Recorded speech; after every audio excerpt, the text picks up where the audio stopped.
Welcome प्यारे बच्चों। आज के इस लेक्चर में हम कक्षा 11वीं के लिए क्लास 11th के लिए वेक्टर्स यानी सदिश को हिंदी में पढ़ेंगे, हिंदी में समझेंगे, बिल्कुल शुरू से, बिल्कुल स्टार्टिंग से। So please take your pen copy उठाइए, बैठ जाइए, है ना। पेन कॉपी लेके बैठिए, बहुत मज़ा आएगा। सदिश के लिए मैं कहता हूँ सोल ऑफ फिजिक्स, फिजिक्स की आत्मा। मतलब अब इससे ज़्यादा कहने की ज़रूरत नहीं है। जितना महत्व हमारे शरीर में आत्मा का है, फिजिक्स में वैसा ही महत्व सदिश का या वेक्टर्स का है। तो डियर स्टूडेंट्स, आज हम डिस्कस करने वाले हैं इस बहुत ही ज़्यादा इम्पोर्टेंट चैप्टर को, सबसे महत्वपूर्ण चैप्टर। करीब 6 से 7 लेक्चर में मैं इसको कोशिश कर रहा हूँ पूरा रिकॉर्ड करने का। अगर आप ये 6 से 7 लेक्चर लगातार के क्रम से देख लेते हो तो फिजिक्स पढ़ने में वेक्टर की तरफ से पूरी लाइफ में आपको दिक्कत नहीं होने वाली। Let's start. जो भौतिक राशियाँ हम पढ़ते हैं, भौतिक राशियों को, फिजिकल क्वांटिटीज़ को, इनको 2 कैटेगरीज में बांटा जाता है। एक होती हैं अदिश राशियाँ, अदिश भौतिक राशियाँ, और एक होती हैं सदिश भौतिक राशियाँ। साधारण परिभाषा आप लोगों ने पढ़ी होगी, सुनी होगी। अदिश राशियाँ ऐसी भौतिक राशियाँ होती हैं, परिभाषा सुन लीजिए, कॉपी में लिखना भी है। अदिश राशियाँ वे भौतिक राशियाँ होती हैं जिन्हें पूर्ण रूपेण अभिव्यक्त करने के लिए केवल परिमाण की आवश्यकता होती है, दिशा की नहीं। कौन सी भौतिक राशियाँ? जिनको अभिव्यक्त करने के लिए, जिनके बारे में बताने के लिए केवल संख्यात्मक मान बता देना जरूरी होता है। संख्यात्मक मान से ही जिनके बारे में पूरी जानकारी लग जाती है, वो राशियाँ कहलाती हैं अदिश राशियाँ। भौतिकी में अदिश राशियों के जो उदाहरण हैं, ये कौन से उदाहरण हैं, कौन सी राशियाँ होती हैं? दूरी अदिश राशि है। अदिश मतलब हमने कहा कि कोई आदमी ने 2 किलोमीटर मॉर्निंग वॉक की, तो 2 किलोमीटर वो कहीं 100 मीटर चल के बार बार चक्कर लगा सकता है, अपने घर पे ही बना रह सकता है और 2 किलोमीटर हो जाएगा। 1 किलोमीटर जा सकता है, 1 किलोमीटर आ सकता है। 2 किलोमीटर गया, उसके बाद अपनी गाड़ी में बैठ गया, ठीक, कुछ दूर तक गाड़ी में चल के गया, गाड़ी खड़ी की, 1 किलोमीटर घूमा, 1 किलोमीटर और घूमा, गाड़ी में बैठ के आ गया, तो भी 2 किलोमीटर हो गया। मतलब कोई लेना देना नहीं किस दिशा में गया, किस तरफ को गया, ये बताना जरूरी नहीं है दूरी के लिए। तो दूरी कैसी राशि है? अदिश राशि है। इसी प्रकार से ऊर्जा अदिश राशि है, कार्य अदिश राशि है। ये सब कैसी भौतिक राशियां हैं बच्चों? अदिश राशियां हैं। इनको बोलते हैं स्केलर फिजिकल क्वांटिटीज़ या स्केलर्स, ठीक है। और आप समझिएगा सदिश क्या होता, परिभाषा समझ में आ गई, ठीक। सदिश की परिभाषा है, नॉर्मल शब्दों में, नॉर्मल बता रहा हूँ, फिर मैं अभी बताऊँगा अपना एक्सपीरियंस और उसको कैसे समझा जाता है ये बताऊँगा। नॉर्मल परिभाषा हुई ऐसी भौतिक राशियाँ जिन्हें पूर्ण रूपेण अभिव्यक्त करने के लिए परिमाण के साथ साथ दिशा की भी आवश्यकता होती है, सदिश भौतिक राशियाँ कहलाती हैं। मतलब vectors are the physical quantities which require magnitude and direction both to be specified completely are called vectors, ठीक। ऐसी भौतिक राशियाँ जिन्हें पूरी तरह से अभिव्यक्त करने के लिए दिशा, परिमाण के साथ साथ दिशा भी जरूरी हो, दिशा भी जरूरी हो, तो ऐसी राशियों को बोलते हैं सदिश राशियाँ। ये कौन सी होती हैं? जैसे हमने बोला विस्थापन, बल, वेग, रेखीय संवेग, और इधर हम जल्दी से लिख रहे हैं शब्द आदि, है ना, आदि लिख दिया। बहुत सारी हैं, ढेर सारी हैं, सैकड़ों हैं, ये भी बहुत सारी हैं, इनसे थोड़ी कम निकलेंगे, लेकिन ये बहुत ज़्यादा हैं। कौन सी? सदिश राशियाँ बहुत ज़्यादा हैं, ठीक। चलिए, तो सदिश की परिभाषा हुई ऐसी भौतिक राशियाँ जिन्हें पूरी तरह से अभिव्यक्त करने के लिए परिमाण के साथ साथ दिशा भी जरूरी है, ठीक। अब ये तो परिभाषा हो गई, याद हो गई, आपको एग्जाम में लिख देना है। अब आप समझिए सदिश क्या होता है। एक कोई नई भौतिक राशि हुई, नई भौतिक राशि की खोज हुई, साइंटिस्ट ने प्रयोग किया और एक कोई नई भौतिक राशि निकल के आई। मान लीजिए जब बल निकल के आया होगा, पहली बार जब फोर्स सामने आया होगा, तो वैज्ञानिकों ने क्या कहा होगा, ये सदिश है कि अदिश है, कैसे डिसाइड करते होंगे? बल के बाद त्वरण आया होगा, फिर त्वरण को कैसे रखा गया होगा कि ये सदिश है कि अदिश है, जैसे कोई बच्चा पैदा होता है किसी घर में, तो उसके हम शारीरिक बनावट के आधार पर ये कहते हैं कि ये बेटा है या बेटी है। कोई गाय अपने बच्चे को जन्म देती है तो उसकी शारीरिक बनावट के आधार पर उस बच्चे की हम बोलते हैं बछड़ा है या बछिया है, बोलते हैं मेल है फीमेल है। We decide by the structure of body, शरीर की बनावट के आधार पर देखकर हम बता देते हैं, क्योंकि हमारे अंदर क्लियर है कि मेल में ऐसा होगा, फीमेल में ऐसा होगा। ठीक, थाली आपके सामने आती है, खाना अलग अलग वैरायटी का पहचान जाते हो, ये है ये है ये है। अब इस तरह से नई भौतिक राशि जब आई तो ऐसा तो होता नहीं होगा कि भाई एक हो गई सदेश एक अदेश एक सदेश एक अदेश एक सदेश एक अदेश, ऐसा नहीं होता। आप ध्यान से समझिए, आज आप सदिश की परिभाषा जो इस तरह से कहीं किताबों में नहीं लिखी रहती, ठीक है। सदिश को हमें ऐसे समझना है कि ऐसी भौतिक राशियां जिनमें दैशिक प्रभाव होता है। क्या बोले? देखिए, विद्युत धारा है, विद्युत धारा हमेशा धनावेश से सेल के धन सिरे से ऋण सिरे की तरफ प्रवाहित होती है, माने दिशा होती है, लेकिन है अदिश राशि। समय है, समय हमेशा भूत से भविष्य की ओर चलता है, तो ये भी दिशा है लेकिन है अदिश राशि। मतलब सदिश होने के लिए दिशा होना जरूरी नहीं है, मतलब दिशा होने से सदिश डिसाइड नहीं होगा। इनमें दिशा है लेकिन ये सदिश नहीं है, अदिश हैं। क्यों? क्योंकि इनमें दिशा का प्रभाव नहीं है। वे भौतिक राशियां जिनमें दिशा का प्रभाव होता है सदिश भौतिक राशियां कहलाती हैं। देखिएगा जरा, जैसे बल है तो इस एक वस्तु पर हम 5 न्यूटन का बल इधर को लगाएं और 5 इधर से लगाएं, एक ही दिशा में अगर 5-5 न्यूटन का बल लगाते हैं हम किसी भौतिक राशि पर, तो उसी के बराबर है जैसे आप 10 न्यूटन का इकट्ठा बल लगा दो। मतलब 5 और 5 10 हो गया, 2 बल लगाए थे हमने। अब क्या करो, आप उल्टा कर दो, इसकी दिशा पलट दो। दिशा पलट दोगे तो वही 5 और 5, आपका बल पूरा 10 खर्चा हो रहा है, लेकिन उत्तर क्या आ जाएगा? 0 आ जाएगा। आ जाएगा कि नहीं आ जाएगा? अगर मान लीजिए 5 इधर को लगा देते हैं तो उत्तर कहाँ को आएगा? यहाँ कहीं आएगा, और कितना आएगा ये हम आगे जानेंगे। अगर ये हम थोड़ा ऐसा लगा देते हैं, इधर को लगा देते हैं, तो थोड़ा इधर को उत्तर आ जाएगा, इधर को चलेगा ये। यानी इस भौतिक राशि की अगर हम दिशा बदल रहे हैं तो उसका जो कुल प्रभाव है वो बदल जा रहा है। तो ऐसी भौतिक राशियाँ जिन में इस तरह का प्रभाव होगा, इसको हम बोलते हैं दैशिक प्रभाव, डायरेक्शनल इफेक्ट। मतलब the quantities having directional effect are known as vector physical quantities. सदिश राशियां वे होती हैं जिनमें दिशा का प्रभाव होता है। अब देखिए, जैसे आयतन है, क्या लिया? आयतन। आयतन अदिश राशि है ना, हमें याद है। लेकिन देखिए, मैं समझाता हूँ कैसे अदिश राशि है। इसमें मान लीजिए 10 लीटर पानी भरना है हमें, कुल 10 लीटर भरना। हमने 5 लीटर यहाँ से भरा, 5 लीटर यहाँ से भरा और 5 लीटर बगल से भरा, टोटल 10 लीटर हो गया बर्तन में इकट्ठा। ठीक है, आपने कहा नहीं सर, हम ऊपर से 5 भरेंगे और नीचे से एक पंप लगा के 5 नीचे से भरेंगे, तो भी भैया 10 ही होगा इसमें, तो भी 10 ही होगा। दिशा बदलने से ऐसा नहीं होगा 5 ऊपर से भरा 5 नीचे से, वो 0 हो गया पानी उसके अंदर, नहीं होगा ना। तो ऐसी भौतिक राशियाँ कौन सी भौतिक राशियाँ होती हैं? अदिश राशियाँ, जिनमें हाँ ये आदेश होती हैं जिनमें दिशा का प्रभाव ना पड़े वो आदेश है, जिनमें दिशा का प्रभाव पड़े वो सदिश है। ठीक है, और परीक्षा में लिखने के लिए परिभाषा हमने बता दी। ऐसी भौतिक राशियाँ जिन्हें पूर्ण रूपेण अभिव्यक्त करने के लिए परिमाण के साथ साथ दिशा की भी आवश्यकता होती है, सदिश राशियाँ कहलाती हैं। ऐसा परीक्षा में लिख दोगे। ठीक है, ये आदेश के उदाहरण, सदिश के उदाहरण। इनको दर्शाया कैसे जाता है, इनका संकेतन कैसा होता है अदिश का और सदिश का? इन्हें अंग्रेजी वर्णमाला के साधारण अक्षरों से दर्शाते हैं। कैपिटल भी हो सकते हैं, साधारण अक्षर, है ना। और ये कैसे? जनरली स्मॉल से दर्शाते हैं, और कभी कभी इसको कैपिटल ऐसे भी दर्शा सकते हैं, है ना। वेक्टर, ए भी वेक्टर लगा के।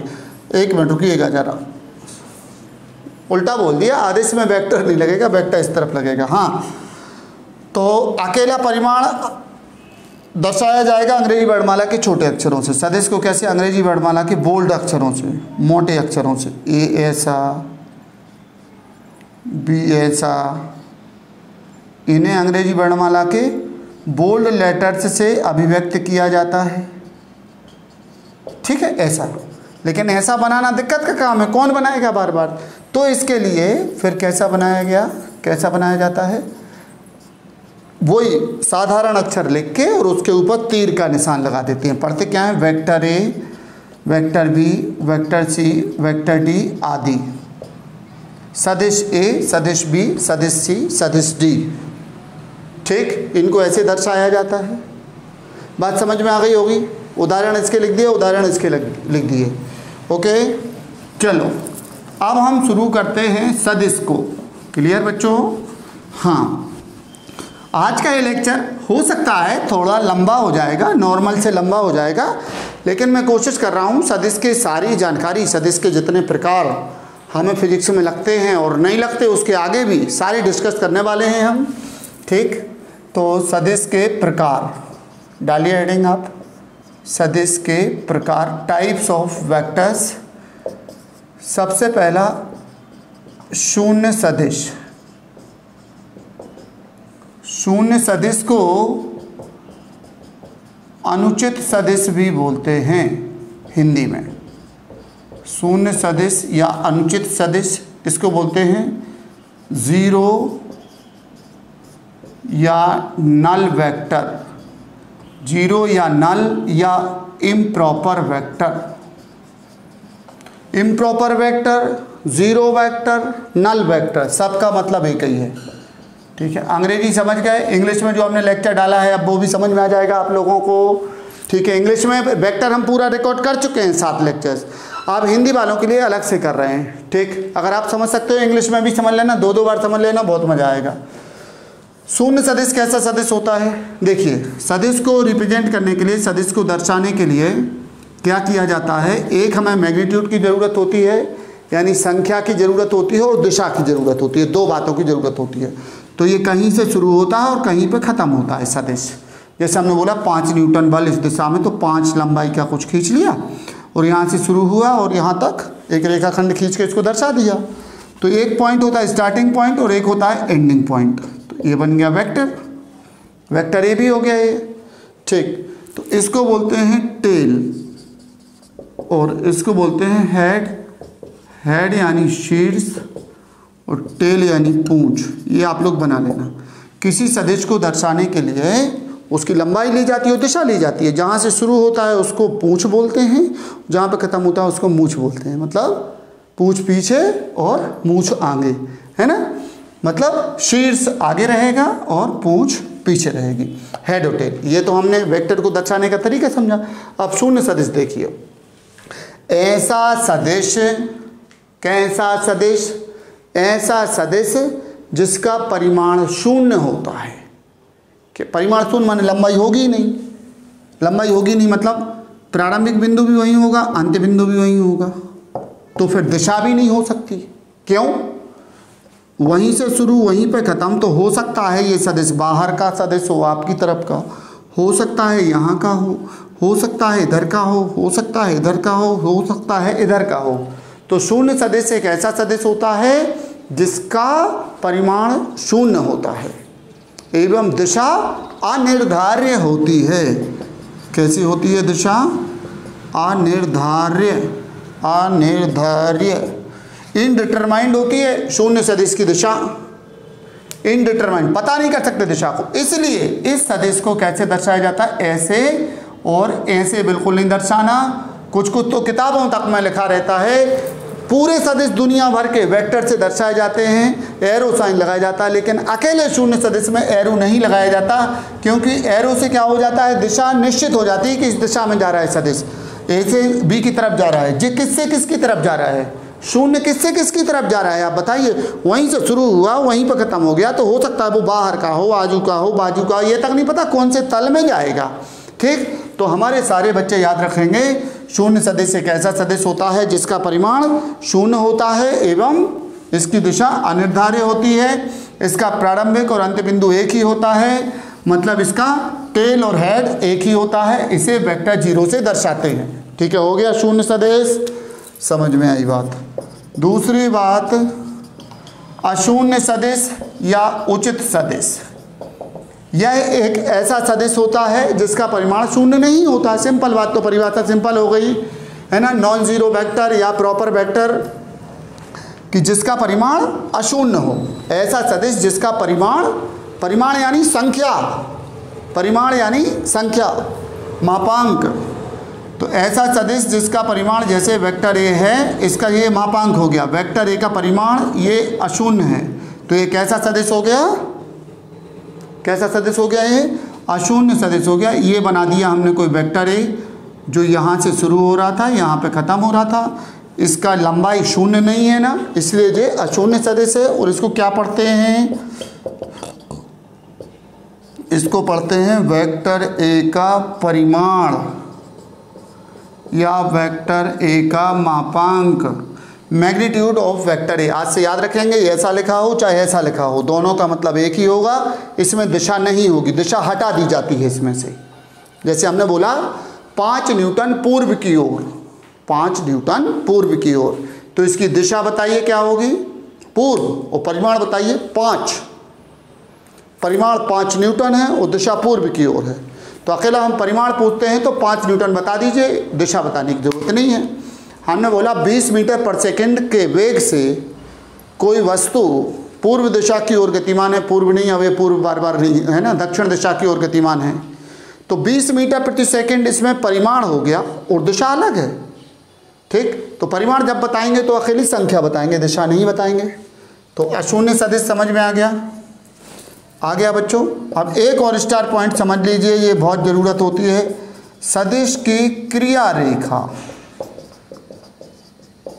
Line of action of a vector, line of action of a vector, सदिश की क्रिया रेखा। ये क्या चीज़ होती है, ध्यान से समझेंगे। क्या चीज़ है सदिश की क्रिया रेखा?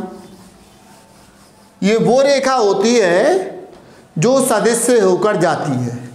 मतलब कोई ऐसी रेखा है जो जिसका भाग दिया गया सदिश होता है, वो रेखा दिए गए सदिश की क्रिया रेखा कहलाती है। जैसे हमने बोला कि ये कोई बल है, इसकी क्रिया रेखा बताइए, 5 न्यूटन का बल है, इधर को लग रहा है, इसकी क्रिया रेखा बताइए। तो वो रेखा जो इस सदिश से होकर जा रही होगी, ये इसकी क्रिया रेखा हो गई। बात समझ में आ गई? सदिश की क्रिया रेखा का मतलब समझ में आ गया? अच्छी बात है, आ गया होगा। लाइन ऑफ एक्शन बोलते हैं इसको। 2 टाइप के सदिश हमने समझ लिए। हाँ, अब आप देखिए समरेखीय सदिश। कौन सा सदिश बच्चों? समरेखीय सदिश। इनको इंग्लिश में बोलते हैं कोलिनियर वेक्टर्स, कोलिनियर वेक्टर्स, समरेखीय सदिश। ये कौन से सदिश है? नाम से ही पता चल रहा है कि जो सदिश कहाँ पे हों, एक ही रेखा पर हों। यानी समरेखीय बिंदु की परिभाषा क्या है? 3 अथवा 3 से अधिक बिंदु। लेकिन समरेखीय सदिश में होते हैं 2 अथवा 2 से अधिक सदिश। ठीक है, 2 अथवा अधिक ऐसे सदिश जिनकी क्रिया रेखा एक ही होती है। 2 अथवा अधिक ऐसे सदिश जिनकी क्रिया रेखा एक ही होती है। तो देखो यहाँ पे हमने 3 सदिश ले लिए, vector A, vector B, vector C. तो इन सब की क्रिया रेखा कौन सी है? वो लाइन, एक ही लाइन पे ना ये सारे। देखो जे क्रिया रेखा वेक्टर ए की है, जे वेक्टर बी की है, जे वेक्टर सी की है। ठीक, तो यदि 2 अथवा अधिक सदिशों की क्रिया रेखा एक ही होती है तो ऐसे सदिश समरेखीय सदिश कहलाते हैं। उदाहरण में आप ये लिख देंगे। समझ में आ गया नहीं आ गया बच्चों? बताओ बच्चों, प्लीज़ बताओ बच्चों, है ना। फिर होते हैं समांतर सदिश, पैरेलल वेक्टर्स। तो समांतर सदिश के कौन से सदिश हैं? देखो जरा, अब थोड़ा ध्यान से समझिएगा समांतर सदिश को, है ना। एक सदिश ये है और एक सदिश ये है ना। इन दोनों की क्रिया रेखाएं एक दूसरे के समांतर हैं। समझना ध्यान से। दूसरा फिगर हम बना रहे हैं, ये है सदिश और ये है सदिश। इसमें भी क्रिया रेखाएं समांतर हैं। तो क्या दोनों समांतर सदिश हैं? जी नहीं, बिल्कुल नहीं, दोनों समांतर सदिश नहीं हैं। ये समांतर सदिश हैं और ये प्रति समांतर सदिश हैं। ये कौन से हैं? समांतर हैं, पैरेलल वेक्टर्स हैं, पैरेलल वेक्टर्स हैं ये, और जे एंटी पैरेलल वेक्टर्स हैं। ये समांतर सदिश हैं, ये प्रति समांतर हैं। तो अब परिभाषा तो समझ में आई गई होगी। दो ऐसे सदिश जिनकी क्रिया रेखाएं परस्पर समांतर एवं दिशाएं समान होती हैं, दिशाएं एक ही हों दो सदिशों की और क्रिया रेखाएं समांतर हों, तो ऐसे सदिशों को क्या बोलते हैं? समांतर सदिश बोलते हैं या पैरेलल सदिश बोलते हैं, पैरेलल वेक्टर्स बोलते हैं। और एंटी पैरेलल कौन से हुए? दो ऐसे सदिश जिनकी क्रिया रेखाएं तो परस्पर समांतर हैं लेकिन दिशाएं विपरीत हैं, एंटी पैरेलल वेक्टर्स कहलाते हैं। बच्चों समझ में आया कि नहीं आया? अरे आया कि नहीं आया बच्चों? आया होगा, है ना? अच्छे, बढ़िया। तो शेयर वेयर करते हो कि नहीं? सब दोस्तों को बताया करो भाई ये कि सर यूट्यूब पे आ गए हैं और अपने जल्दी से बहुत सारे अपना फैमिली बड़ी हो जाए। यूट्यूब पे कैसे मानते हैं फैमिली बड़ी हो गई? सब्सक्राइबर्स बड़े हो गए, है ना? तो कोचिंग तो अपनी बहुत बड़ी है यहाँ पे सागर में, लेकिन अभी यूट्यूब पे छोटे हैं, है ना? यूट्यूब पे देखो अब आप लोग कब तक बड़ा बनाते हो, है ना? आप लोग अपने फ्रेंड्स को शेयर करते चलो ईमानदारी से, और ईमानदारी से देखो कि हम ईमानदारी से पढ़ा रहे हैं कि नहीं पढ़ा रहे हैं। आप ईमानदारी से देखो कि हम ईमानदारी से पढ़ा रहे हैं कि नहीं पढ़ा रहे, ठीक है? बाकी तो सब अपने आप हो जाएगा। और अपने फ्रेंड्स के लिए शेयर करते चलिए प्लीज़। हाँ, प्रति समांतर सदिश हो गया। अब एक होते हैं समदिश सदिश। कैसे? समदिश सदिश, लाइकली डायरेक्टेड वेक्टर्स बोलते हैं इनको इंग्लिश में। कैसे? Likely directed vectors. दो अथवा अधिक ऐसे सदिश जिनकी दिशाएं समान होती हैं समदिश सदिश कहलाते हैं। कैसे? जैसे कोई एक वेक्टर ये है, ठीक, एक वेक्टर ये है,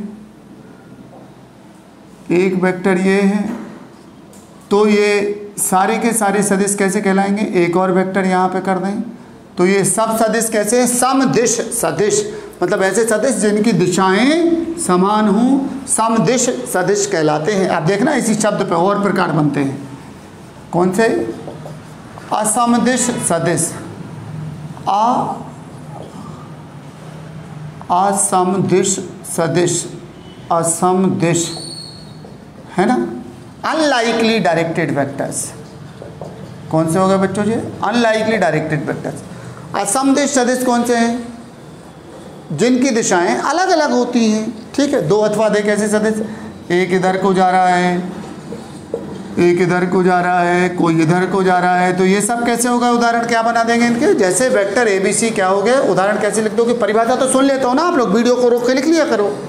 दो अथवा ऐसे सदिश, दो अथवा अधिक ऐसे सदिश जिनकी दिशाएं अलग अलग होती हैं असमदिश सदिश कहलाते हैं, ठीक।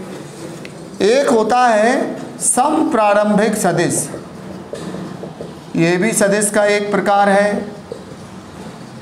समप्रारंभिक सदिश, ये कौन से सदिश होते हैं भाई? समप्रारंभिक सदिश कौन से हैं? को इनिशियल वेक्टर्स नाम से समप्रारंभिक, दो अथवा अधिक ऐसे सदिश जो एक ही बिंदु से शुरू होते हैं या जिनका प्रारंभिक बिंदु एक ही होता है। इंग्लिश में देखो इसको बोलते हैं को इनिशियल। कैसा? को इनिशियल वेक्टर्स, मतलब एक ये है वेक्टर ए, दूसरा इधर को है, तीसरा इधर को है, मतलब ऐसे सदिश जिनका प्रारंभिक बिंदु एक ही होता है समप्रारंभिक सदिश कहलाते हैं। बच्चों क्लियर हो रहा कि नहीं हो रहा है?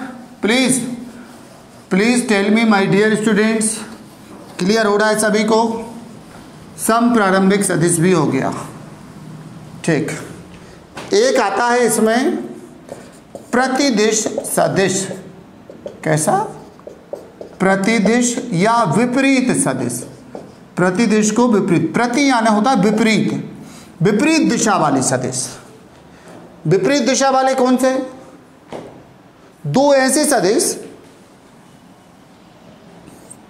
जिनकी क्रिया रेखा एक ही है लेकिन दिशाएं विपरीत हैं। तो देखो जी, वास्तव में कौन से सदिश हैं? वास्तव में ये समरेखीय सदिश भी हैं, लेकिन समरेखीय होने के साथ साथ प्रतिदिश भी हैं। इनकी दिशाएं विपरीत हैं। मतलब दो ऐसे सदिश जिनकी क्रिया रेखा एक ही हो लेकिन दिशाएं विपरीत हों, प्रतिदिश सदिश कहलाते हैं। आप समझना ज़रा ध्यान से। पिछले लेक्चर में इंग्लिश में एक बच्चा वीडियो में पूछ रहा था हमसे कमेंट करके कि सर ये नहीं है क्या विपरीत सदिश? हाँ, ये भी विपरीत सदिश, लेकिन इनके लिए नाम अलग ही दिया गया। इनके लिए बोला गया प्रति समांतर सदिश, एंटी पैरेलल वेक्टर बोला गया इनके लिए। ठीक है, तो इनके लिए हम प्रति समांतर बोलेंगे जब हमें मालूम है कि ये अलग से ही इसको कैटेगराइज किया गया। दिशाएं विपरीत होना चाहिए और क्रिया रेखा एक ही होनी चाहिए, तो सदिश कैसा हो जाएगा? प्रतिदिश या विपरीत हो जाएगा। ठीक है, एंटी पैरेलल में विपरीत सदिश होता है, लेकिन एक और खास बात है कि उसकी क्रिया रेखाएं समांतर हैं, उसको बोलते हैं प्रति समांतर। ठीक, समझ में आ गया प्रतिदिश? हाँ, ऋणात्मक सदिश कौन सा होता है? ऋणात्मक सदिश होता है, नेगेटिव वेक्टर होता है। बड़ा इंपॉर्टेंट है ये। अभी तक मैंने इंपॉर्टेंट नहीं बोला ना किसी को इतने सारे सदिशों में, है ना? हाँ, फर्स्ट टाइम मैंने एक सदिश को बोला इंपॉर्टेंट, 10 में से 1 बोला है अभी, है ना, कि ये ज़रूरी है, फिजिक्स में लगेगा। नेगेटिव वेक्टर ये क्या है? ये वास्तव में एक ऐसा सदिश होता है जिसका परिमाण दिए गए सदिश के परिमाण के बराबर होता है और दिशा विपरीत होती है। क्या? किसी सदिश का ऋणात्मक सदिश एक ऐसा सदिश होता है जिसका परिमाण दिए गए सदिश के परिमाण के बराबर हो एवं दिशा विपरीत हो। 1 मिनट चेक कर लें रिकॉर्डिंग चल रही कि नहीं। 2 बार ऐसा हो चुका है कि रिकॉर्ड नहीं हुआ, हम पूरा लेक्चर पढ़ाते रहे, थोड़ा हम पीछे को देख लें कि चल रही है रिकॉर्डिंग। हाँ भाई, रिकॉर्डिंग चल रही है, रिकॉर्डिंग इज ऑन, है ना, चल रहा है। तो ऋणात्मक सदिश समझ में आया? जैसे हमने बोला 5 न्यूटन साउथ है मेरे घर में, साउथ की तरफ, तो इसको आप पलट दो, इधर को कर दो, तो ये कहलाएगा ऋण 5 न्यूटन कहलाएगा। या 5 न्यूटन साउथ की तरफ जो आ रहा है तो ये कहाँ को हो जाएगा? ऐसे इसको बोलें अगर वेक्टर ए, तो इस तरफ आके, इसको मैग्नीट्यूड नहीं लिख रहा है, वेक्टर ए इस तरफ अगर कर दिया तो ये बन जाएगा माइनस वेक्टर ए। यानी अगर दिशा पलट दी, ये है वेक्टर ए, तो ऐसा वाला सदिश कहलाएगा माइनस वेक्टर ए। ये आपकी तरफ अगर वेक्टर एफ है तो ऐसा कर देंगे तो ये कहलाएगा माइनस वेक्टर एफ। ये अगर मान लीजिए वेक्टर पी है, समवेग है, तो नीचे कर देंगे तो माइनस वेक्टर पी हो जाएगा। ये अगर वेक्टर वी है, वेग सदिश है, तो इसका उल्टा, मतलब वहीं पलटा दो, एक ही रेखा पे बने, परिमाण बराबर हों, दिशाएं विपरीत हों, तो ऐसे सदिश क्या हो जाएंगे? ऋणात्मक सदिश हो जाएंगे। ठीक, समझ गए होगे? ओके, नेक्स्ट, ये भी आईएमपी, समान सदिश, समान या बराबर सदिश, इक्वल वेक्टर्स बहुत इंपॉर्टेंट है फिजिक्स में, ये बार बार यूज होगा हमारे लिए। समान सदिश क्या? 2 सदिश समान कहलाते हैं यदि उनमें 3 बातें हों। कौन कौन सी? 2 सदिश समान कहलाते हैं यदि उनके परिमाण बराबर हों, दिशाएं एक जैसी हों और क्रिया रेखाएं परस्पर समांतर हों। 2 vectors are said to be same vectors if their magnitudes are equal, directions are same and lines of action are parallel। ठीक, 3 चीज़ें देखिए कैसे। एक अगर हम समांतर चतुर्भुज ले लें, ये ले लिया समांतर चतुर्भुज, तो वेक्टर एडी और वेक्टर बीसी, एडी और बीसी ये कैसे हैं? समान सदिश हैं। क्यों है समान सदिश? कोई बताएगा हमें? क्योंकि इनके परिमाण बराबर हैं। हमें मालूम है कि समांतर चतुर्भुज की आमने सामने की भुजाएं बराबर होती हैं। अभी बराबर नहीं बनाता है ना, समांतर चतुर्भुज की सम्मुख भुजाएं बराबर होती हैं, तो परिमाण बराबर हो गए। दिशाएं एक ही हैं दोनों की, हमने बना दी, 2 बातें हो गई। तीसरी बात ये समांतर भी होते हैं। जब तीनों बातें हों तो 2 सदिश बराबर हो जाते हैं। ठीक है। दूसरी बात, अगर हम बोलें वेक्टर बी ए और वेक्टर सी डी, बी से ए पहले वो लिखा जाता है जहाँ से शुरू होता है, ए भी नहीं लिख सकते इसको, है ना। जहाँ से शुरू होता है वो पूंछ बनती है, जहाँ पे खत्म होता है वो शीर्ष बनता है। वेक्टर बी ए बराबर वेक्टर सी डी, क्यों बराबर हैं? ये दोनों सदिश क्यों बराबर हैं? क्योंकि इनके परिमाण बराबर हैं। जितना बड़ा ये है उतना बड़ा ये है। हमें मालूम है समांतर चतुर्भुज की सम्मुख भुजाएं बराबर होती हैं। दूसरी बात, ये समांतर हैं। तीसरी बात, दिशा एक सी है। ठीक है, जब तीन बातें हो गई तो दो सदिश क्या हो गए? समांतर हो जाते हैं। क्लियर?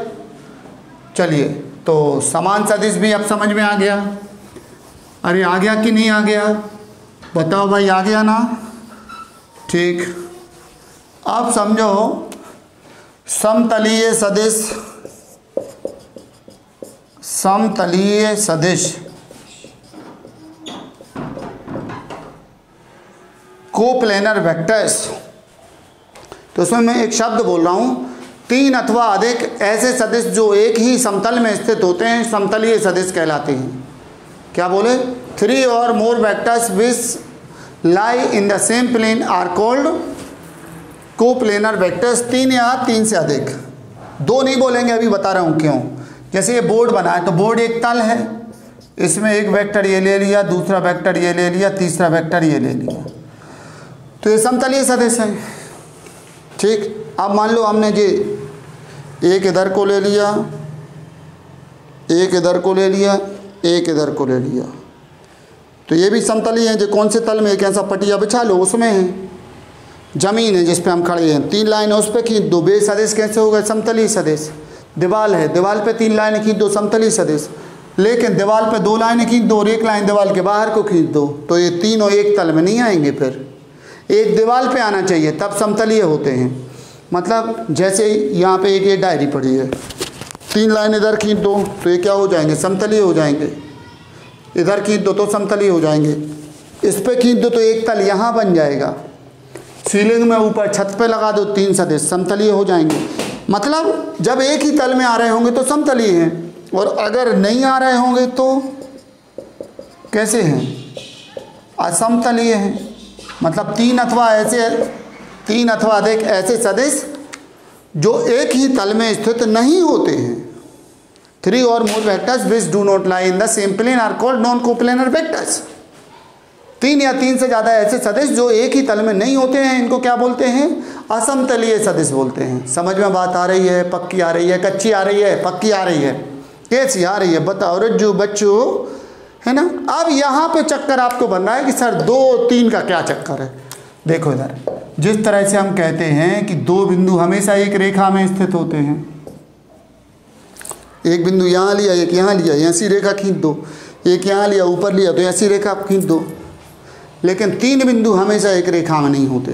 3 बिंदु एक रेखा में तभी होंगे जब वे समरेखीय हैं। ऐसे ही समझिए अब आप। जैसे ये 2 सदिश हैं, एक पेन ये है, एक पेन ये है, ऐसा है, तो ये हमेशा एक तल में होंगे। कैसे? ऐसा है तो एक ऐसा पटिया बना दो, ऐसा ऐसी दीवार खड़ी कर दो, उस पर आ जाएंगे ये दोनों। अब एक ऐसा है आपका, एक ऐसा है, ठीक है, तो हम कह रहे हैं एक पटिया ऐसा बिछा दो, उस पर आ जाएंगे दोनों। एक ऐसा कह रहे हो, ठीक है, तो हम कह रहे हैं ठीक है ऐसा पटिया लगा दो, उस पर ये दोनों आ जाएंगे कि नहीं आ जाएंगे? मतलब 2 सदिश दुनिया में किसी भी दिशा में कैसे भी ले लो आप, वे हमेशा कैसे होंगे? समतलीय सदिश होंगे। एक ऐसा है, आप कह रहे हो एक ऐसा है, कोई दिक्कत नहीं है। ऐसा एक पटिया खड़ा करो तो ये आड़ा आ जाएगा, उस पर ये खड़ा आ जाएगा, ऐसी स्थिति बन जाएगी, ऐसी स्थिति बन जाएगी। ऐसा बन जाएगा कि नहीं बन जाएगा? इसके लिए ऐसा है सो कुछ नहीं, इसी बोर्ड को टेढ़ा कर दो, ऐसा कैसा, ऐसा कर दो, ऐसा कर दो बोर्ड को, तो आ जाएगा। अरे आ रहा है समझ में कि नहीं आ रहा है? मतलब 2 सदिश तो हमेशा समतल में होते ही हैं। तो कभी मत कहना मेरे प्यारे विद्यार्थियों, मेरे प्यारे लाडले बच्चा बच्चियों, अब कभी मत कहना कि 2 सदिश समतलीय सदिश हैं, है ना? 2 तो हमेशा समतलीय हैं। समतलीय सदिश की परिभाषा क्या हुई? 3 अथवा अधिक ऐसे सदिश जो एक ही तल में स्थित होते हैं समतलीय कहलाते हैं, नहीं होते हैं तो असमतलीय कहलाते हैं। बात समझ में आ गई? पक्की की कच्ची? अरे बताओ बच्चों, पक्की आ गई ना? पक्की आ गई, अच्छी बात है, आ गई तो बहुत अच्छी आ गई। ठीक है, तो अब हमें एक और याद आया भाई, एक और हमें याद कौन सा आया? एकांक सदिश, बहुत इम्पोर्टेंट, वेरी IMP। एकांक सदिश, इसको हिंदी में एक और नाम बोलते हैं इकाई सदिश। और इंग्लिश में बोलते हैं यूनिट वेक्टर। सब कुछ बता दे रहे हैं इसका तो, है ना। इकाई सदिश या एकांक सदिश क्या होता है, ध्यान से समझना बच्चों, सबसे इंपॉर्टेंट चीज़ पढ़ रहे हैं अब हम। यह एक ऐसा सदिश होता है जिसका परिमाण हमेशा एक होता है और दिशा दिए गए सदिश की दिशा में होती है। मतलब कैसा, जैसे कोई यहाँ पे एक सदिश है वेक्टर है और इसका इकाई सदिश पूछा हमने, एकांक सदिश पूछा, तो ये अगर 10 है तो इसके 10 टुकड़े कर दो तो एक एक का बचेगा, तो एक टुकड़ा वो बचेगा जो वो कहलाएगा इसका एकांक सदिश कहलाएगा। अगर जैसे हमने बोला कि इसका परिमाण 8 है और जे कोई वेक्टर बी है तो इसके 8 टुकड़े कर दो तो एक टुकड़ा बचेगा, और दिशा वही ले लो जो यहाँ पे है, तो ये कहलाएगा इसका एकांक सदिश। अगर जैसे मान लो ये कोई सदिश है वेक्टर पी और इसका मेजरमेंट है 1000, तो 1000 टुकड़े करो, काटो, चिटकुल चिटकुल चिटकुल चिटकुल, बहुत छोटे छोटे। 1000 तो भाई हमसे होंगे नहीं, इधर दर्शा ही नहीं पाएंगे हम। चलो 1000 नहीं, हम कह रहे हैं 13 है इसका मैग्नीट्यूड, तो 13 टुकड़े करो 13 टुकड़े। एक जो छोटा टुकड़ी या बचेगी वो क्या कहलाएगा, पी कैप कहलाएगा। यानी वो सदिश जिसका संख्यात्मक मान तो 1 हो लेकिन दिशा दिए गए सदिश की दिशा में हो, एकांक सदिश कहलाता है। बात समझ में आ गई, ठीक। मतलब यह दिए गए सदिश की दिशा में एक ऐसा सदिश होता है जिसका परिमाण 1 होता है। इसे ए कैप से प्रदर्शित करते हैं। ए कैप को क्या पढ़ेंगे, वेक्टर ए की दिशा में एकांक सदिश, ठीक है। बी कैप को क्या पढ़ेंगे, बी कैप को क्या पढ़ेंगे, वेक्टर बी की दिशा में एकांक सदिश। इधर पी कैप आ रहा है तो पी कैप को क्या पढ़ेंगे, वेक्टर पी की दिशा में एकांक सदिश। और इसको खुद को क्या पढ़ेंगे, ए कैप। क्या पढ़ते हैं बच्चों, इसको ए कैप पढ़ते हैं। इसको क्या पढ़ेंगे, बी कैप, है ना, एकांक सदिश होगा। तो इसे निकाला कैसे जाता है, मतलब एकांक सदिश एक ऐसा सदिश होता है जिसका परिमाण 1 होता है एवं दिशा दिए गए सदिश की दिशा होती है, तथा इसे निम्न सूत्र से निकाला जाता है। सूत्र कैसा होगा निकालने का, ये सब बना लोगे आप लोग, अब इसको मिटाएं, है ना। ये सब हमारे बच्चे बना लेंगे, हमारे बच्चियाँ बहुत होशियार होते हैं, सुपर वाले होते हैं, है ना। तो ए कैप कैसे निकालेंगे, vector A divided by mod of vector A. मतलब किसी सदिश को उसके परिमाण से अगर हम भाग कर देंगे, क्या कहा, किसी सदिश को उसके परिमाण से अगर भाग दे देंगे तो उसका एकांक सदिश निकल आएगा। जैसे हमने बोला 20 न्यूटन पूर्व की ओर, तो 20 से भाग करो, क्या बचेगा, 1 न्यूटन पूर्व की ओर। अगर हमने बोला 12 मीटर पर सेकेंड ऊपर को, तो 12 से भाग कर दो, क्या बचेगा, 1 मीटर पर सेकेंड ऊपर को। यानी ऐसा सदिश जिसका परिमाण 1 होगा और दिशा कहाँ को होगी, दिए गए सदिश की दिशा में होगी। तो ऐसे निकालेंगे इसको, है ना। अगर बी कैप कोई कहता है निकालो तो क्या करोगे, वेक्टर बी को वेक्टर बी के मॉड से मापांक से डिवाइड कर दोगे, भाग कर दोगे। और वेक्टर बी को बी भी लिख सकते हैं। अगर कोई कहता है सी कैप निकालो तो क्या करोगे, सी कैप को सी से भाग कर दोगे या ऐसा लिख दोगे, इसको कैसा, ऐसा, एक ही बात है। बच्चों समझ में आ गया, एकांक सदिश समझ में आ गया सबको समझ में आया कि नहीं आया, बात बताना सच्ची सच्ची, है ना, पक्की पक्की। एकांक सदिश समझ में आया होगा सबको। तो अब आप एक चीज़ दर्शा लीजिए, क्या बहुत ज़रूरी है, बहुत ज़रूरी है, क्या बहुत ज़रूरी है बच्चों। पेन लेके बैठे हो कि नहीं बैठे हो, यूट्यूब का ये मजाक हंसी नहीं चल रहा है वीडियो की, बैठे देखे पेन से आप पढ़ रहे हो, क्लास की कमी पूरी कर रहे हो, है ना। आप कोचिंग नहीं आ पा रहे तो हम घर आ गए पढ़ाने, है ना, ठीक। चलिए, एक्स अक्ष का ये धनात्मक दिशा है, ये वाई अक्ष की धनात्मक है, जेड अक्ष की धनात्मक दिशा है। जेड अक्ष इधर को है ना। तो आई कैप जो होता है, क्या, आई कैप, ये एक्स अक्ष की दिशा में धनात्मक सदिश होता है। ये जे कैप होता है वाई अक्ष की दिशा में धनात्मक सदिश, और के कैप होता है जेड अक्ष की दिशा में धनात्मक, जेड अक्ष की धनात्मक दिशा में एकांक सदिश, सॉरी ऐसे बोलना है। थोड़ा बड़ा हो रहा है ना लेक्चर, तो जल्दी जल्दी कचर कचर कर रहे हैं हम, है ना। हो सकता है आपको समझ में ना आ रहा हो, कमेंट करके बताइएगा अगर आपको स्पीड फास्ट लगती है कि सर जल्दी जल्दी समझाया आपने। कोई दिक्कत नहीं है, आप 2 बार वीडियो को रोक लो, एक परिभाषा को 2 बार समझ लो, 3 बार समझ लो, आई जाएगी समझ में, कभी ना कभी तो आई जाएगी। हाँ, आई कैप क्या है? एक्स अक्ष की धनात्मक दिशा में एकांक सदिश। क्या है? एक्स अक्ष की धनात्मक दिशा में एकांक सदिश। जे कैप क्या है? वाई अक्ष की धन दिशा में, और जे है जेड अक्ष की धन दिशा में एकांक सदिश।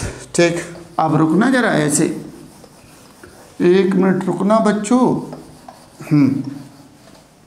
हमने कहा कि आप एक ऐसे सदिश को दर्शा के बताइए। कैसे सदिश को?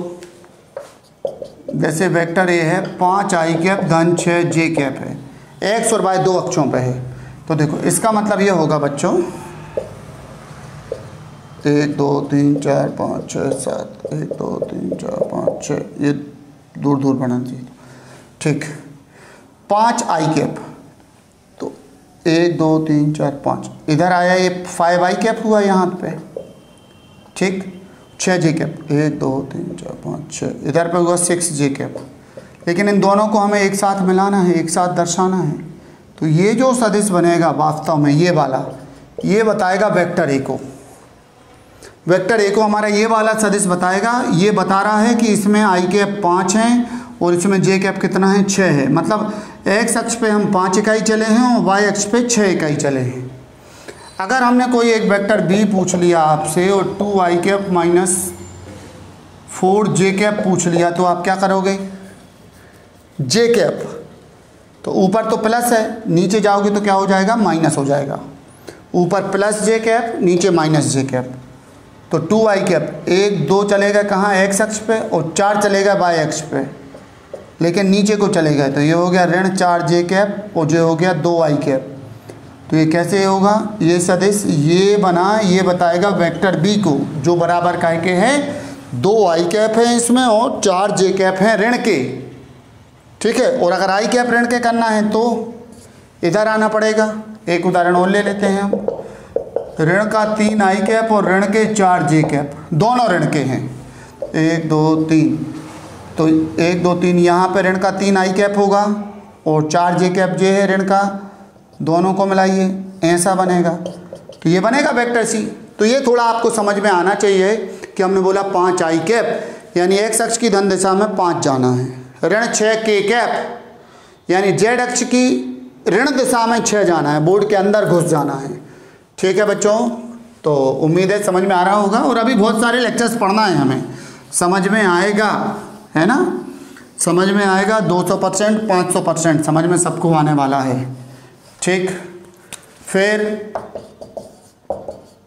एक होते हैं लांबिक सदिश। कौन से? लांबिक सदिश, इंग्लिश में बोलते हैं ऑर्थोगोनल वेक्टर्स। इसकी परिभाषा सुनिए जल्दी से। 3 परस्पर लंबवत सदिश जिनका कटान बिंदु एक ही हो। कितने कम शब्दों में बोली? 3 परस्पर लंबवत सदिश जिनका कटान बिंदु एक ही हो। ये देखो, ये हो गए ना 3 परस्पर लंबवत सदिश जिनका कटान बिंदु एक ही हो, क्या कहलाते हैं? लांबिक सदिश कहलाते हैं। ये तो आई कैप जे कैप के कैप क्या है? लांबिक सदिश हैं कि नहीं है? एक्स अक्ष की धन दिशा में होता है, वाई अक्ष की धन दिशा में, जेड अक्ष की धन दिशा में। ठीक, तो 3 परस्पर लंबवत सदिश जिनका कटान बिंदु एक ही होता है क्या कहलाते हैं? लांबिक सदिश कहलाते हैं। इसका उदाहरण हो गया आई कैप जे कैप के कैप, ये लांबिक सदिश हो गए। ठीक है, इसकी ज़्यादा जरूरत पड़ेगी नहीं कि लांबिक सदिश बताओ वहीं पे। ठीक, एक होता है बच्चों ध्रुवीय सदिश, इंग्लिश में इसको बोलते हैं पोलर वेक्टर। कैसा बोलते हैं? Polar vector. ध्रुवीय सदिश क्या होता है? तो यह एक ऐसा सदिश होता है जिसकी दिशा उसी तरफ होती है जिस तरफ वस्तु गति कर रही होती है। मतलब ऐसा सदिश जिसकी दिशा वस्तु की गति की दिशा में होती है, ध्रुवीय सदिश कहलाता है, पोलर वेक्टर। जैसे वेग सदिश, तो वस्तु जहाँ को जा रही होगी वेग की दिशा वहीं को होगी। संवेग, वस्तु जहाँ को गति कर रही होगी संवेग की दिशा हमेशा उसी तरफ को हो रही होगी। तो ये सदिश होते हैं ध्रुवीय सदिश। ये जरूरी नहीं है, फिजिक्स में ज़्यादा मिलने वाला नहीं है, ठीक। एक होते हैं अक्षीय सदिश, या इसको घूर्णी सदिश भी बोलते हैं, अक्षीय सदिश या घूर्णी सदिश, ठीक। कैसे? बेटर होगा हम अकेला अक्षीय सदिश ही बोले हैं ना, एक्सियल वेक्टर, नया शब्द नहीं बताया, एक्सियल वेक्टर। ऐसा सदिश जिसकी दिशा घूमती हुई वस्तु की अक्ष के अनुदिश होती है। तो इसमें जब वस्तु हम वृत्तीय गति पढ़ेंगे, घूर्णी गति पढ़ेंगे, तो उसमें वस्तु के कोणीय वेग की दिशा, वस्तु चलेगी इधर को और इसका कोणीय वेग होगा या तो उस दिशा में ऊपर को या नीचे को, अक्ष के अनुदिश। ऐसे इसका कोणीय संवेग भी होगा, ऐसे बलाघूर्ण भी होगा। यानी देखो, जैसे वस्तु चलेगी यहाँ को, चलेगी ऐसी, और इसकी दिशा सदिश कहाँ आएगा? इसकी अक्ष के अनुदिश, तल के लंबवत, माने सदिश आएगा ऐसा। वस्तु चलेगी ऐसी इस वृत्त में, और सदिश आएगा ऐसा आपकी तरफ, इधर या अंदर की तरफ, ठीक। तो ऐसे सदिश जिनकी दिशा वस्तु की घूर्णन अक्ष के अनुदिश होती है अक्षीय सदिश कहलाते हैं। जैसे कोणीय संवेग, कोणीय वेग, बलाघूर्ण आदि, है ना। ये सब क्या हैं? अक्षीय सदिश हैं। इन सब की दिशा वस्तु की घूर्णन अक्ष के अनुदिश मिलने वाली है, हमें घूर्णन अक्ष के अनुदिश होने वाली है। तो कितने पढ़ लिए भैया? 17 पढ़ लिए। कोई किताबों में दिए हों तो हमें बताना कि सर यहाँ पे 17 सदिश एक साथ मिले थे हमें एक किताब में। नहीं मिलेंगे। ये क्यों मिल रहे हैं, है ना, इकट्ठा किया गया जमाने से। यू नो डियर स्टूडेंट्स, आपको मालूम है पहले मैंने 8-10 साल तक मैथ्स और फिजिक्स दोनों पढ़ाया हुआ है, दोनों फिजिक्स और मैथ्स दोनों 11th-12th के लिए, ठीक। तो सदिश सब पूरे मैथ्स के इधर से पूरे मिला के इकट्ठे कर दिए और आपको बता दिए हमने। चलो अभी 1-2 और आ रहे हैं हमें याद। हाँ, एक होता अभी तो इम्पोर्टेंट रह गया भाई, स्थिति सदिश, पोजीशन वेक्टर। पोजीशन वेक्टर क्या होता है? यह एक ऐसा सदिश होता है जो किसी दिए गए बिंदु के सापेक्ष किसी बिंदु की स्थिति को दर्शाता है। क्या बोले? दिए गए बिंदु के सापेक्ष, जैसे बिंदु O है और यहाँ पे बिंदु A है, तो बिंदु A की स्थिति O के सापेक्ष इस सदिश से दर्शाई जाएगी। वेक्टर O को क्या बोलेंगे? बिंदु A का स्थिति सदिश। और अच्छे से बोलना है तो O के सापेक्ष A का स्थिति सदिश, ठीक है। और अगर मान लीजिए ये कोई वेक्टर हमने ऐसा बना लिया तो वेक्टर OB को क्या बोलेंगे? B का स्थिति सदिश, B का O के सापेक्ष स्थिति सदिश। तो स्थिति सदिश क्या है? यह एक ऐसा सदिश होता है जो कि किसी दिए गए बिंदु के सापेक्ष किसी बिंदु की स्थिति को बतलाता है। पोजीशन वेक्टर समझ में आ गया। एक और याद आ गया हमें, एक और याद आ गया भाई, विस्थापन सदिश। ये होता है डिस्प्लेसमेंट वेक्टर। इसको अच्छे से पढ़ लेना, IMP है ये वाला और ये वाला, विस्थापन दोनों। डिस्प्लेसमेंट वेक्टर, विस्थापन सदिश। विस्थापन सदिश कैसा? विस्थापन सदिश जैसे कोई वस्तु बिंदु A से चल के बिंदु B पे पहुंच गई तो इसका विस्थापन हुआ AB। मतलब यह एक ऐसा सदिश होता है जो कि दिए गए समयांतराल में वस्तु के विस्थापन को प्रदर्शित करता है, ठीक। तो विस्थापन सदिश वास्तव में हो गया AB। AB हो गया विस्थापन सदिश किसी वस्तु का। अगर वो कहाँ से गई? बिंदु A से चल के बिंदु B पे गई। और विस्थापन सदिश को निकाला कैसे जाएगा ये देख लीजिए, ये सूत्र याद रखना। विस्थापन सदिश को ऐसे निकाला जाएगा, बाद का स्थिति सदिश माइनस पहले का स्थिति सदिश, मतलब vector OB minus vector OA। मतलब बिंदु B का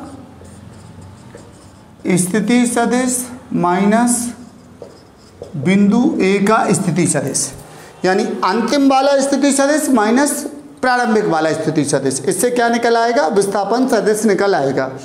अब थोड़ा सा इसको और समझ लो, इस पर एक क्वेश्चन ही कर लेते हैं अपन, है ना।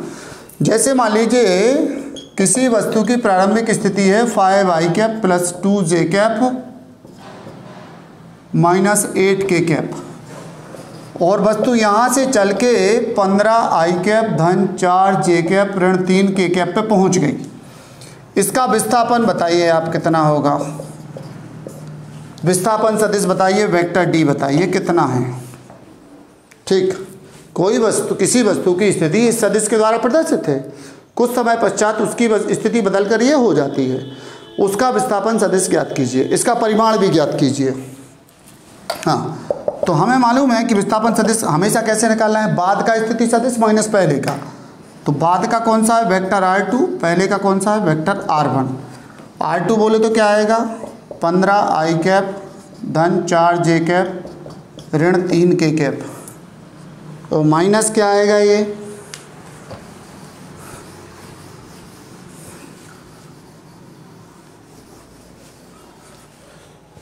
हाँ क्या पढ़ दिया हमने, 19 पढ़ दिया है ना विस्थापन, नंबर में डाला है जिससे याद रहे कितने हो रहे।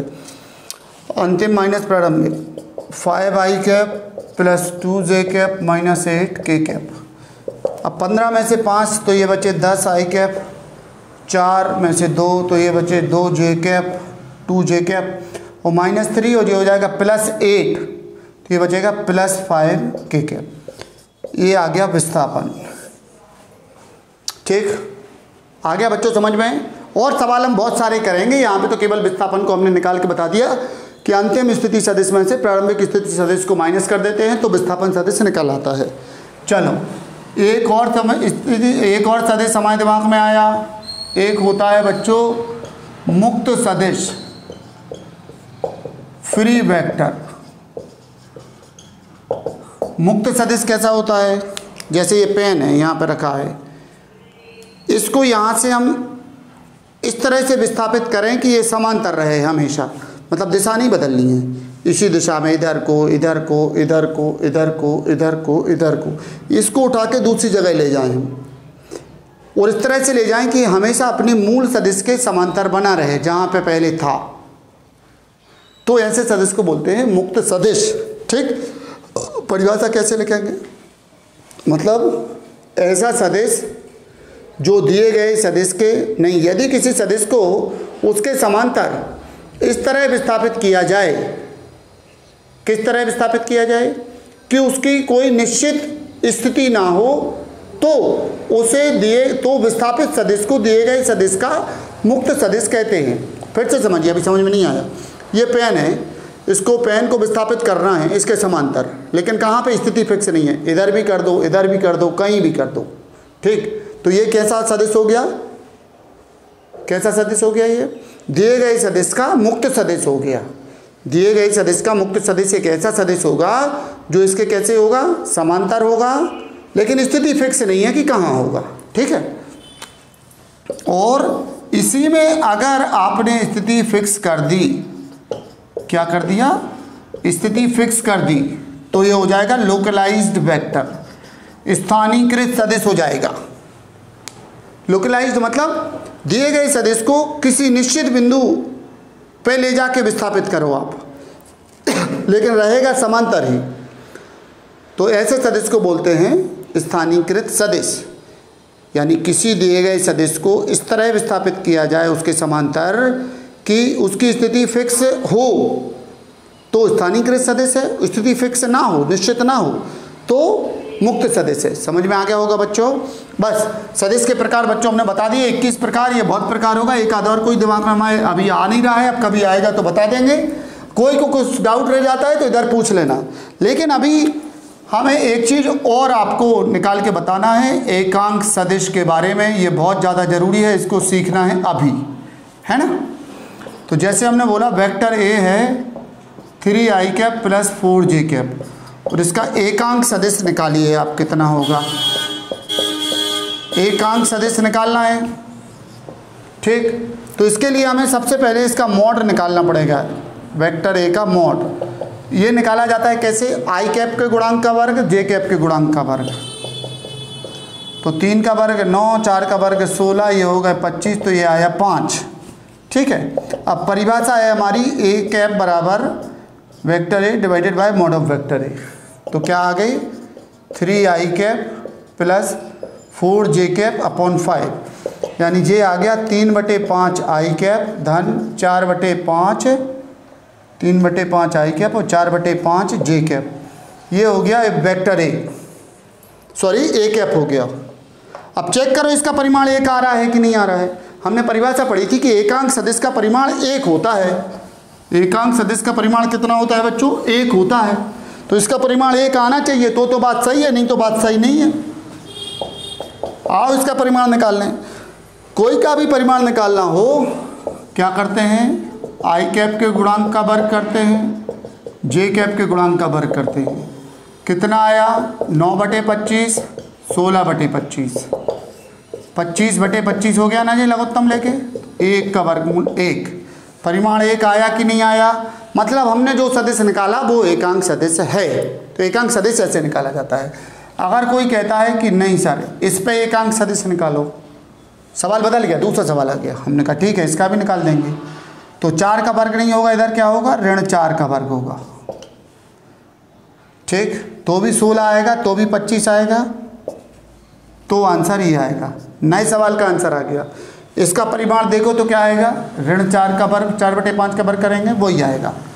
तो इसका एकांक सदिश हो गया। अब आप कह रहे हो कि नहीं सर 3 वाला दिया है हमें, ठीक है 3 वाला दिया है, मान लीजिए यहाँ पे लिख दिया है किसी ने 2k कैप ऐसा दे दिया है, तो क्या करेंगे? आप क्या करेंगे भाई बताइए? 3 वाले में क्या करेंगे? वो ही विधि सब जगह, आई कैप के गुणांक का वर्ग करो, जे कैप के गुणांक का वर्ग करो, के कैप के गुणांक का वर्ग करो। कितना आया?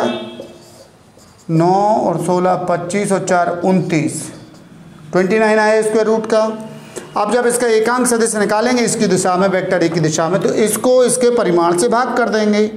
मतलब 3i cap minus 4j cap plus 2k cap, इसमें भाग कर देंगे वर्गमूल 29 का। तो ये हो जाएगा 3/वर्गमूल 29 आई कैप ऋण 4/वर्गमूल 29 जे कैप धन 2/वर्गमूल 29 के कैप। अब इसको अगर आप चेक करना चाहते हो कि एकांक सदिश है कि नहीं, परिमाण एक है कि नहीं, तो फिर इधर चलो आप, निकल आएगा। आ जाओ जरा इसको भी निकलवा दें, चेक करवा दें। नहीं तो कहोगे सर छोटे छोटे आपने करा दिए, बड़ा हम लोगों को छोड़ दिया। ठीक, तो ये 3/वर्गमूल 29 का वर्ग प्लस -4/29 का स्क्वायर प्लस 2/29 का स्क्वायर, ऐसा होगा? ऐसा ही होगा ना। करो ये क्या बना? 3/29 बन गया। ये 3/29 नहीं 9/29, 3 का वर्ग ऋण 4 का वर्ग 16/29, ये 4/29, सब जोड़ो क्या आया? 29/29 आया, फिर से 1 आया, आया कि नहीं आया? यानी कोई भी एकांक सदिश हो दुनिया का, उसका परिमाण हमेशा क्या आता है? एक ही आता है। ठीक, अब प्लीज़ मैंने पूरी ईमानदारी से पूरे मन से आपको पढ़ा दिए सदिश के प्रकार, और अगले 5-6 वीडियोज़ में सदिश, बीजगणित, वेक्टर अलजेब्रा माने सदिश को पूरा कर लेंगे अपन। कमेंट जरूर लिख दीजिएगा, 2 लाइनें तारीफ़ की लिख दीजिए, अपने फ्रेंड्स को शेयर कर दीजिएगा, नए हो तो सब्सक्राइब कर लीजिए, जल्दी हमारी फैमिली बड़ी हो जाए, है ना। और एक बार अच्छे से आप देख लो पहले वीडियो को पूरा, और फिर उसके बाद लिख लो। खैर हम ये बात आखिरी में बोल रहे हैं। चलो ठीक है बच्चों, पढ़ते रहिए अच्छे से। Okay, good luck, thank you.